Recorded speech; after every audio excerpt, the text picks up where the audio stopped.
87-13% formula या कहें 13% hold result या वो जंजीर जिसने करीब 6 साल से मध्य प्रदेश के हजारों लाखों नौजवानों को जकड़ा हुआ है।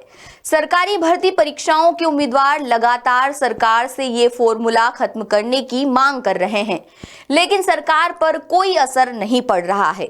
अब ये मामला विधानसभा में भी जमकर गर्मा चुका है। मध्य प्रदेश लोक सेवा आयोग यानी एमपीपीएससी की भर्तियों में लागू 87-13% फॉर्मूले को लेकर विधानसभा में सवाल उठा है। साथ ही विधायकों ने एमपीपीएससी के खिलाफ हुए महा आंदोलन को लेकर भी सवाल लगाए।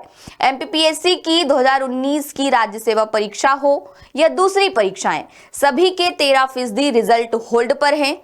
क्यों फिलहाल 27% ओबीसी आरक्षण देने या नहीं देने को लेकर हाईकोर्ट से लेकर सुप्रीम कोर्ट तक तगड़ा कानूनी विवाद चल रहा है, जिस पर अंतिम फैसला आना है। इन्हीं तमाम मसलों को लेकर बेरोजगार नौजवानों के संगठन नेशनल एजुकेटेड यूथ यूनियन यानी NEYU ने पीएससी इंदौर दफ्तर के बाहर 2 बार धरना प्रदर्शन किया। दिसंबर 2024 के महाआंदोलन के बाद खुद मुख्यमंत्री ने आंदोलनकारियों को सीएम हाउस बुलाकर मुलाकात की थी और मांगों पर विचार करने का भरोसा दिलाया था, मगर सीएम के कहे मुताबिक कुछ नहीं हुआ। उल्टे आंदोलनकारियों राधे जाट और रणजीत किसान वंशी को आदतन अपराधी बताकर जेल में डाल दिया गया था। इन्हीं मामलों को लेकर पूर्व मंत्री और कांग्रेस विधायक जयवर्धन सिंह ने विधानसभा में सवाल उठाया, जिनका जवाब खुद मुख्यमंत्री ने दिया।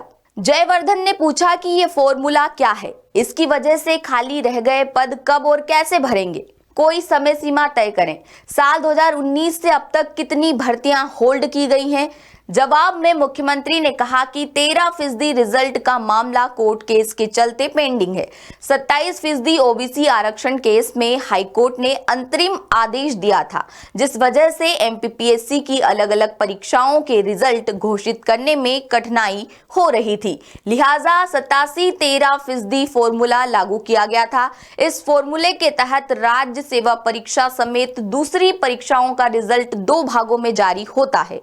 एक भाग 87% जिसे मुख्य भाग कहते हैं, दूसरा भाग 13% जिसे प्रोविजनल रिजल्ट कहते हैं। फिलहाल मामला कोर्ट में है, इसलिए कोई समय सीमा बना पाना संभव नहीं है। इसी तरह विधायक हेमंत कटारे ने NEYU के महाआंदोलन और मांगों को लेकर सवाल किया। पूछा कि वर्तमान में हजारों नौजवान भर्ती संबंधी अलग अलग मांगों को लेकर आंदोलन प्रदर्शन कर रहे हैं। दिसंबर 2024 में भी व्यापक आंदोलन हुआ था।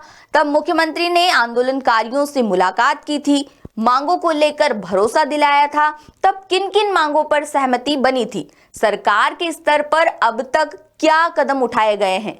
नौजवानों की मांग ये भी थी कि परीक्षाओं में तय पद संख्या रखी जाए।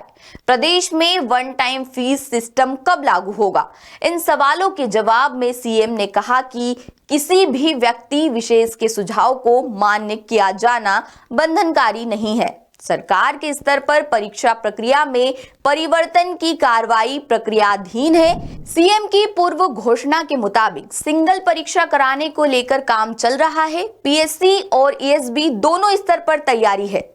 ये खबर आपके लिए इंदौर से हमारे ब्यूरो चीफ संजय गुप्ता लेकर आए थे। लेटेस्ट,